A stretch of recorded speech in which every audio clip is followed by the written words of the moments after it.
What's going on, guys, and welcome to my Friday Night SmackDown review for November 6, 2020. I am Graham G.S. Matthews. Hope you guys are doing well. And I'll start off by saying this, not the greatest episode on Friday night. I've been quite complimentary of the Blue Brand lately. They put out some really good programming, I would say dating back to late summer, early fall.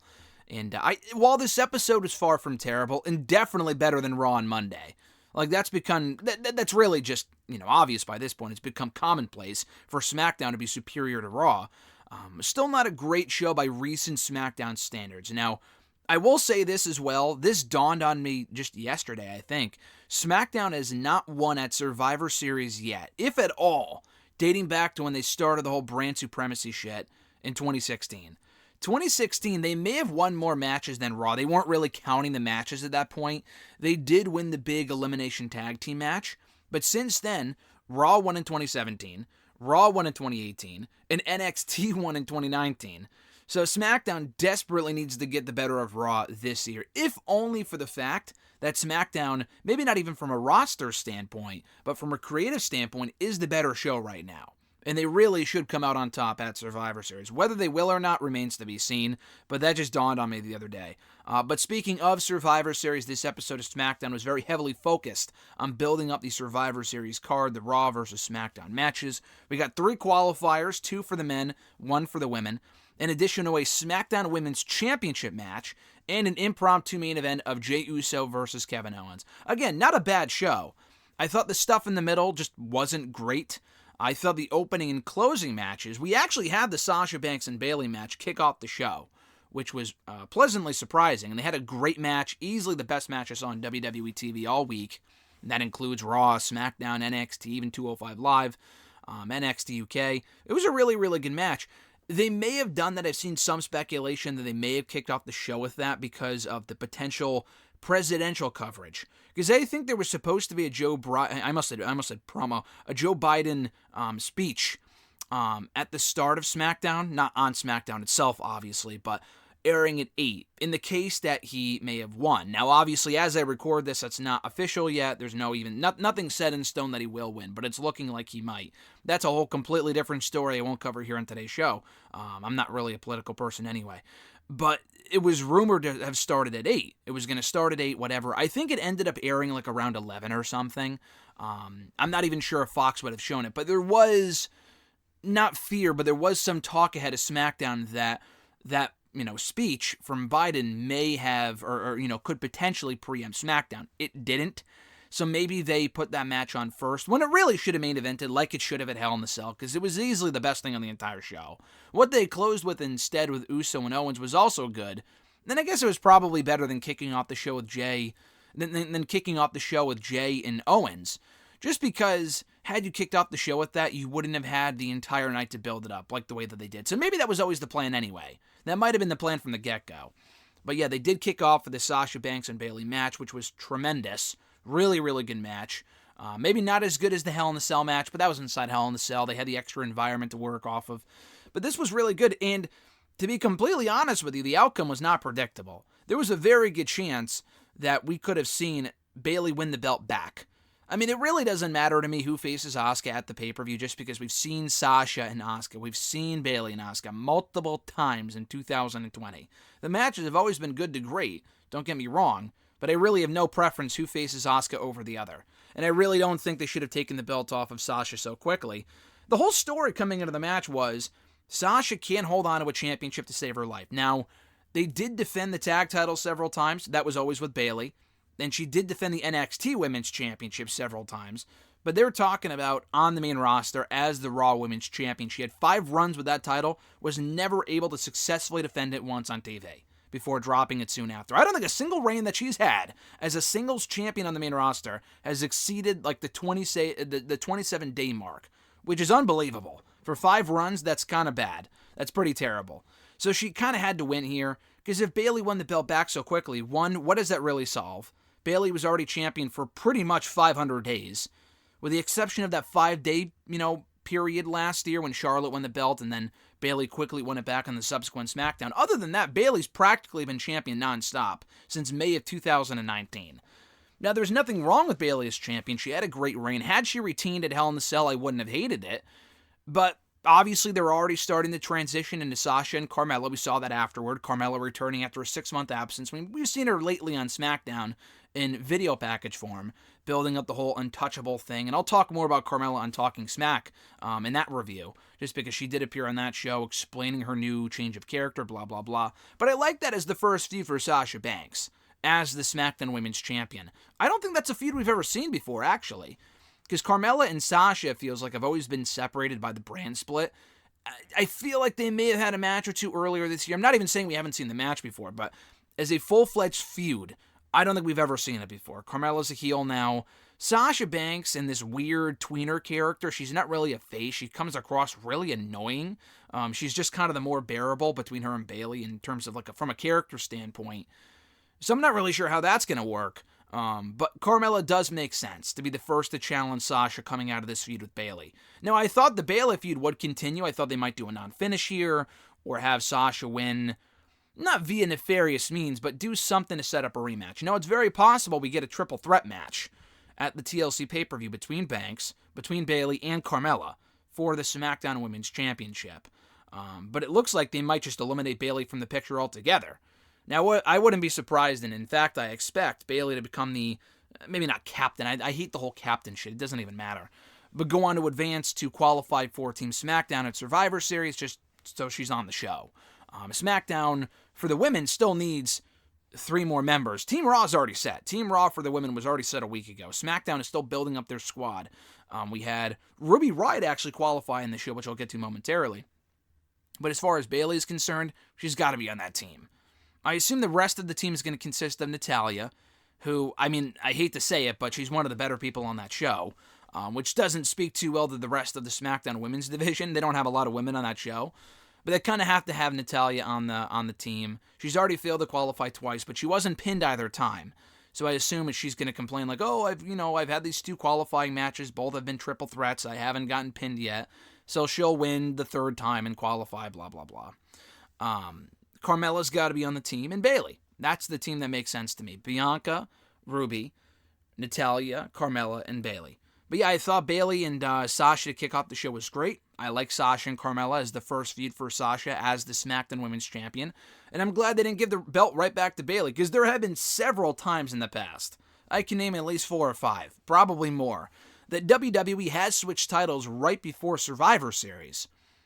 I remember The Shield dropping the Raw tag titles to the Bar a couple of years ago. We had, obviously, AJ Styles beat Jinder for the WWE Championship right before Survivor Series. That changed up the matchup. We had Daniel Bryan beat AJ a year later for the WWE title to get Bryan and Brock instead of AJ and Brock too. Charlotte beat Natalya for the SmackDown Women's Championship right before Survivor Series in 2017 to give us Charlotte and Bliss instead. I remember Dolph Ziggler actually dropped the Intercontinental Championship right back to The Miz in November of 2016. It happens every single year. And it might still happen. We might still get, like the Hurt Business beat the New Day on Monday's Raw. They could very well beat the New Day on an upcoming episode of Raw and then go on to face the Street Profits instead at Survivor Series. So we'll see. But I'm glad the belt is still on Sasha, and Carmella and Sasha make sense as the next feud for that championship. So real quickly, I did mention the Street Profits. They weren't really on the show. We saw them in a backstage segment with Big E, actually, asking Big E for advice as to how they can beat the New Day. Obviously, Big E being a member of New Day. And he said, if you lay down from the get-go, they won't beat you up too bad. Basically saying, you're on your own, guys. I'm not going to help you. Why would I give you advice to beat my former/current tag team partners, my friends? That makes no sense. So that was the extent of what we saw from Big E on this show, which was very disappointing. So we got very little of Big E on the show. He was not on SmackDown last week. He wasn't on SmackDown the week before that. The last time we have seen Big E in a real role on the show was the New Day farewell match 3 weeks ago. Before that, it was when he had the Falls Count Anywhere match a month ago with Sheamus on the show, which was a fantastic match, don't get me wrong. But that was the last time that we saw the guy. We need to see more from Big E, and I assume he will qualify for Team SmackDown. There's still, I think, 1 spot left. It's got to go to Big E. It has to. Maybe I guess Rey could win a last chance match or something, or Daniel Bryan for that matter. I feel like it's got to be Big E on that squad. They already have one babyface as it is. It's only Kevin Owens and then Jey Uso, who's a heel. Seth Rollins and King Corbin. They need Big E on that squad. So we kind of got a little of Big E on the show, but not really. Sami Zayn was not on the show. He was on Talking Smack, and he was mad about the fact that he wasn't on the show. He's the Intercontinental Champion, being set up to face Bobby Lashley at the Survivor Series pay-per-view. And that was all that we didn't see Sami at all on SmackDown this week, only on Talking Smack. And then probably more disappointing than any of them, and I like Big E, I like Sami Zayn, but even worse than that, at least for me, even though he's the lesser of all the names that I just mentioned, Chad Gable. Now, 2 weeks ago, Chad Gable became Chad Gable again when he got squashed by Lars Sullivan, said he quit, which obviously he's not going anywhere, unfortunately, but he said he quit. And then he clarified in the backstage segment afterward that he said, yeah, I quit being Chad Gable. Or I quit being Shorty G, rather. I would prefer to go by Chad Gable. This is the second straight week, I believe, that Chad Gable was not on the show. I understand he's probably not going to be part of Team SmackDown, that last spot. If it's between him and, again, Big E should advance, obviously. But to not even, can you show a fucking video package with this guy? Building him up. Bianca wasn't on the show. Bianca's been on a lot lately, so I kind of understand that. But, you do this really cool angle with Chad Gable, he gets his name back. Where the fuck did the guy go? There was a report, and I'm not sure how accurate it was, but there was a report earlier on in the day, on Thursday or Friday, or in the last couple of days, that indicated that I'm fucking still saying it, Chad Gable wasn't on SmackDown last week, as well as Big E, was because they had no plans for him. Okay, 1 week, whatever. It's a 2-hour show. The show's usually really good. They only have so many spots in the show. I get it. Where the fuck was he this week? You couldn't bother to explain where this guy is. I mean, Big E not being on the show last week also made no sense. We need more Big E on the show.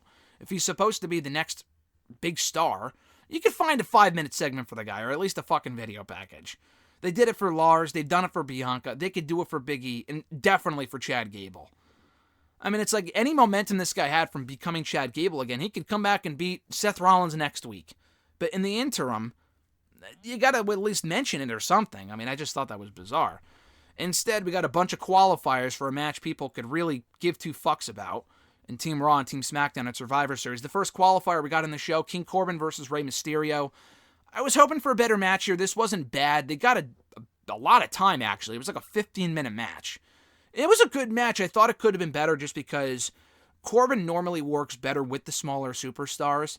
People like, Sami Zayn he's worked well with in the past. Chad Gable he had a bunch of great matches with last year. He's worked really well with AJ Styles in the past. Dolph Ziggler, Kalisto he's all had great chemistry with. Some of the bigger guys too, but it's mostly the smaller guys. Like him and Braun, I could give two fucks. But for the smaller guys, he works really well with those type of people. Rey Mysterio, it would make more sense. Like him and Daniel Bryan, I think it'd be a really fun feud. So we got Corbin and Mysterio on this show. It was okay. It was a little long. Again, I enjoyed it. Maybe it was just because of all the bullshit that went down. So Corbin attacked Rey Mysterio backstage beforehand.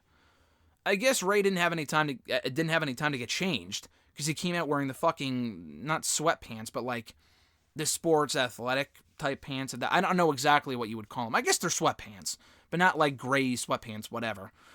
So he comes out wearing street clothes essentially. He was wearing a shirt.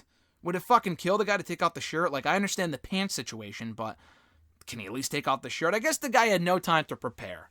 So that was their way of that was WWE's way of protecting this guy in defeat. This was Rey Mysterio's first match back since the Payback tag team match, where he and Dominic beat Rollins and Murphy. You would never know that he's been gone this entire time, that he's been hurt, just because he's been on TV almost every week. I told that to Alexis, and she's like, "Oh, I didn't know he was hurt," or she forgot. Just because he's been on TV all the time. He's out there by the ring. He hasn't gotten physical yet, but he did on this show. Maybe he's still kind of recovering because he felt a little slow here, and he's been slow for a long time, but, he looked great in that Payback match, so I don't know. Maybe it was just a lack of chemistry. I would love to see a rematch just without all the fucking bullshit. Like we had Murphy come down and Aaliyah and Rollins and Dominic was there. Oh my God, I hate this shit. This angle sucks. I cannot stress enough how bad this fucking storyline has become. It started out well enough with Rey and Seth and then Dominic got involved. Really, the program peaked at SummerSlam. I don't really think there's any doubt about that. The subsequent rematches that Rollins and Dominic had were good, but the feud had no reason to continue beyond that point. Really past Payback. Payback, they had a great match. The babyfaces won. You move the fuck on. Why are we still getting this storyline 6 months after it started? It's ridiculous. And what's even the end game here? That's really the question. So Corbin wins after a distraction from Murphy and Rollins and everyone else at ringside. Corbin hits the distraction end of days. And oh my God, this looked terrible. My biggest takeaway from the match, and while the match wasn't bad, I'll say that like I said. I'll reemphasize that. The end of days to end it. Usually what you remember about these matches is the ending. It wasn't even, the distraction finish alone was bad. The execution of the end of days was fucking terrible. And the weird thing is that you would expect it to be one of the better ones, because Rey's such a smaller guy compared to Corbin. You would expect him to sell this thing like death. And it felt like a Rey Mysterio issue. It felt like Rey Mysterio kind of stumbled into the end of days and they kind of had to make up for it. God, they should have just fucking redone it because it looked terrible. That really pissed me off because I was expecting a really cool looking end of days. And we got a really lazy one instead. So that was what won Corbin the match. And he is now on Team SmackDown at Survivor Series. Our next qualifier saw Ruby Riott beating Zelina Vega and Natalya in a triple threat match. So Natalya had Zelina Vega and a sharpshooter. Natalya got up for like 2 seconds, I think. Zelina grabbed the rope, and the commentators even said there's no rope break, so it's not going to do anything. So Natalya let go of the hold anyway. I don't know, it was just really weird. Maybe she tried to get her closer to the middle of the ring, I'm not sure. But Ruby swooped in there, locked in a submission on Zelina. I don't think she pinned her, I think she tapped her out. Swooped in with a submission, and actually got the tap-out victory in advance. That surprised me. I mean, I still expect Natalya to be a part of the team, as I mentioned. But I was very happy that Ruby Riott advanced. Now, I don't think she and Liv Morgan are done. The Riott Squad the Riott Squad is still a thing. We did not see Liv Morgan on the show. It'd be cool if Liv Morgan also advanced. I don't see that happening. But my question while watching this, why do the Riott Squad have to advance? Why do they have to qualify through the qualifying matches, which is what you should do? But logically here, if we're going to be fair between the two brands, why do they have to qualify when Team Raw just fucking awarded Dana Brooke and Mandy Rose a spot? And Raw has more women. I mean, come on, man. That makes no sense. How is SmackDown doing the qualifying matches when they have like fucking 9 women? They don't even have enough women to make up 5 qualifying matches. But Raw has like 15 women, and 4 of them just automatically qualified. And 4, like most of them shouldn't even be on the team. Just very weird. But the match was fine. I like that Ruby Riott won. I don't expect her to get a singles push or anything, but this was a pleasant surprise. She's also supporting a new look here. Sporting a new look with the shorter hair. Now, I guess she's had short hair for a long time. I don't really pay attention to this type of stuff. Not on TV, but Alexis, when I brought it up to her and we were watching the show together, she mentioned that Ruby's had extensions on this entire time. I mean, I guess, I don't know, it just looked really different here. So I thought she may have cut the hair. Maybe she cut it a little bit, but she has a completely different look here. She kind of looks a little bit more like she did when she first arrived in NXT about 3.5 years ago with the really shorter hair, with the much shorter hair, and it's a good look for her. It was the look that she had actually on the independent scene, I believe, as Heidi Lovelace or whatever her name was. But anyway, so she advanced. This was good. And I'm sure Natalya, like I said before, will probably advance next week. 3rd time's the charm for her. Our next qualifier saw Seth Rollins beat Otis in about a 4 or 5 minute match. It was a fine match, fun while it lasted. Rollins winning wasn't really in doubt. I thought there was a slight chance the Mysterios might cost Rollins the win the same way that he kind of cost Rey Mysterio the win. But no such luck. And I'm actually kind of glad. I think Rollins is obviously a better fit for that team than Otis is. I thought Otis might qualify just because you can get Otis on one team and Tucker on the other. But after Tucker fucking lost in like 30 or 40 seconds on Monday to Ricochet, and I love Ricochet, but Ricochet's also been booked like the ultimate loser lately, doesn't speak volumes to how WWE views either of these guys on their own. Then I say again, I repeat myself from last week, what the fuck was the point of splitting up Heavy Machinery if you were just going to make these two guys losers? Just label them as enhancement talent and move on. Why? Why even break up the team?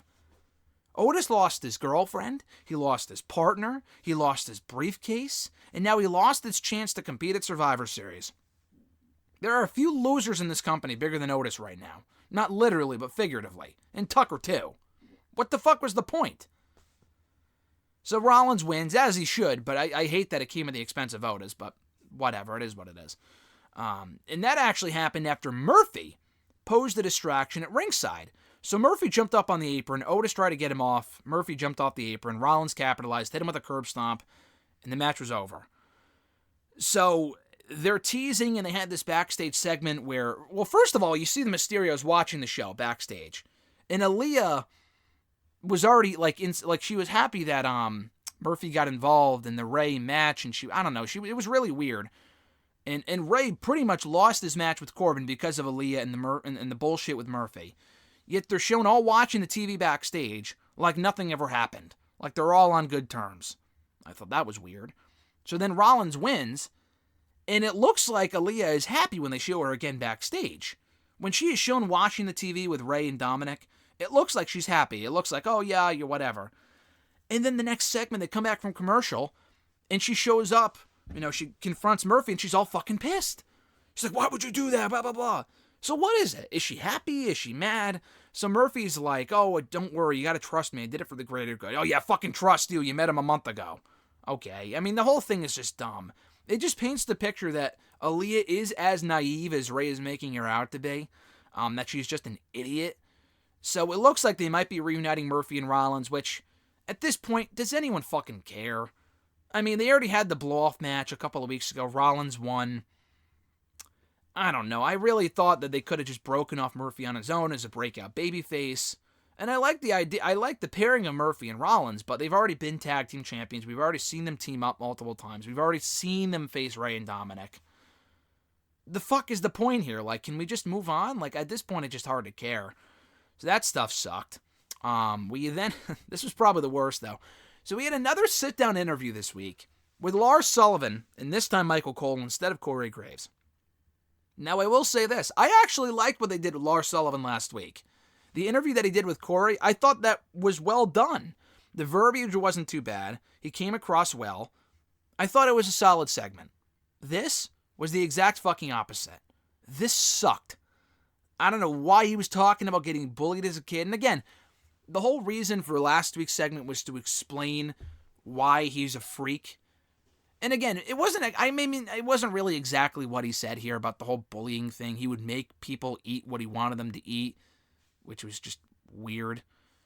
They made it sound like he was making his kids eat like poop or something. It was just strange. And then he, clarified it was glass, and which is, I don't know what's worse, actually. So then he just lets out this yell, out of nowhere. And Nia Jax has done this too in her promos in the past. He just goes, huh? And he just screamed randomly, and it was so bizarre. So fucking weird. And again, I guess the point is that he's weird, but I don't know. I thought what we got from him last week was good. This was just bizarre. It didn't make me want to see another sit-down interview with him. It didn't make me want to see him in a match. But he already has enough shit against him as it is. He's really got to blow people away if he's going to win any of these. He's not going to win anyone over, really, but if it's going to be worthwhile, they have to do something a bit better than this, because this was just weird. Less said about that, the better, I guess. We get to the main event, Jey Uso knocking off Kevin Owens in what was a good main event. So Jey Uso, in the span of a month, essentially, 5-6 weeks, has now beaten Kevin Owens, Daniel Bryan clean last week. He beat Kevin Owens here via dirty tactics, but he still beat Kevin Owens nonetheless. And AJ Styles. He beat AJ Styles clean, lest we forget, about a month ago as well. Right after Clash of Champions, right before the draft. Again, 5-6 weeks ago. So Jey Uso's killing it right now. Jey Uso's doing the best work of his career, arguably. Definitely on his own, obviously. But I'm really digging the whole Roman Jey Uso thing. They had a lot of segments throughout the show where Jey had to answer to Roman. Jey was doing a backstage interview with Caleb Braxton or something, and Heyman cut it off and said, hey, did Roman give you clearance for this? And Jey was like, do I have to? And then Roman had to confront Heyman and was like, you're supposed to know everything. How the fuck did he get an interview without you knowing, without me getting clearance? So Roman was pissed. Jey Uso was in trouble with Roman. Paul was in trouble with Roman. Some dissension in the ranks here. It's not like Jey is a full-fledged heel overnight. He's clearly a heel. He cheated to win here. Roman's music distracted Kevin Owens, allowing Jey to hit a low blow for the victory, and then obviously the splash or whatever he did. I don't even know if he did the splash, but he did something, but he low-blowed him first. But it was the music that started it off. So Jey Uso is clearly a heel, but not on the same side completely as Roman. So they could either be setting him up to defy Roman and battle back, kind of like with Daniel Bryan and the Wyatt family a couple of years ago, like 5-6 years ago actually at this point, almost even 7 actually. So when Daniel Bryan joined the Wyatt family, he was a heel for like 2 weeks, and then he turned on the Wyatt family. We could see something like that, or he actually just kind of comes around to actually, agreeing with Roman and doing everything that he says as a lackey, not really rebelling as much. I like the second option better because I want to see the Usos with Roman and not see another feud between the two, between Jey and Roman. That could work too, but it's not like Jey's going to be the one to take that belt from Roman. So I'd rather just see him with him full-fledged as opposed to, he battles back. He's not going to beat Roman, so what's the point of doing that? I'd rather just see them become a faction. But overall, I thought the show was solid. Again, it was one of the weaker episodes. I don't want to say it was a bad show, just because I thought it paled in comparison to other episodes of the show recently. Just because the stuff in the middle, like the qualifiers, it's hard to care anyway. But like Corbin and Rey wasn't as good as I thought it would be. Rollins and Otis served its purpose, but the whole Rollins, Murphy, Mysterio bullshit is just fucking terrible. It dominated this show. Dominated it. And for that reason, I got to give it like a thumbs in the middle. But again, I thought the opening match with Sasha and Bayley was great. I thought the Jey Uso Kevin Owens match was good. Had the right result there as well. The Sullivan interview was just fucking weird. The women's match was fine, and I'm glad Ruby Riott advanced. And I wish they kind of gave that more time as opposed to the dumb Murphy and Mysterio and Rollins bullshit. And there was very little of Big E and no Chad Gable, no Sami Zayn. Again, you can't fit everyone on the show. It's a 2-hour show. I get it. But you could have at least done a fucking minute-long video package for Chad Gable saying, hey, it's Chad Gable. Who is Chad Gable? He is Chad Gable. Again, he got the name back. All right, who cares? But who is Chad Gable? I know who Chad Gable is. You probably know who Chad Gable is. The rest of the viewing audience, especially for anyone who's just been tuning in on Fox the last year, has no idea who the fuck this guy is. So they should have at least done a video package promoting who he is, showing his NXT background. Couldn't even have enough time to do that, apparently. No Bianca as well this week. That was a little disappointing. I like Bianca a lot. Speaking of him, I actually interviewed Bianca the other day for Bleacher Report. It was on Thursday. The audio of the interview and the article version should be up next Thursday here on the channel. So stay tuned for that. You can check out my exclusive interview with SmackDown star Bianca Belair. Really, really cool interview. That's coming next week here to the channel and to Bleacher Report. So keep an ear out for that here on the channel next Thursday. But yeah, just a ho-hum episode of SmackDown, I thought, by recent SmackDown standards. This was an episode of Raw. By Raw standards, this show was great. The show was great. But by recent SmackDown standards, I thought it was decent. So be sure to check out all my other SmackDown reviews here on the channel in the description box down below. I review SmackDown almost every week in audio form here for the channel and for my website, WrestleRant.com, so check it out there as well. Be sure to like the video, drop a comment, share the video, and subscribe to the channel for more daily content. Hit that bell button as well to be notified every time a new video goes up, including tomorrow, where I'm breaking down. Actually, today as well, I'm also reviewing Talking Smack. That review should also be up. If not right after this one, then, a little bit soon after. I usually try to upload them at the same time. So those will be up today, this review and the Talking Smack review. And tomorrow, I'm breaking down Meeting the Mortician thing? The Paul Bearer story on the WWE Network. It was advertised this past week. That's going up on Sunday on the WWE Network, so stay tuned for that. And Monday is the Mandalorian Season 2, Episode 2 review with myself and the Doc Chris Mueller. So stay subscribed for all that stuff. A lot of great content coming your way in the next week, in addition to my exclusive interview with Bianca Belair next Thursday. So again, as I always say, no better time to be subscribed to the channel than right here, right now. Have a great one, guys. Enjoy the rest of your weekend. I'm Graham G.S. Matthews, and I'll catch your ass down the road.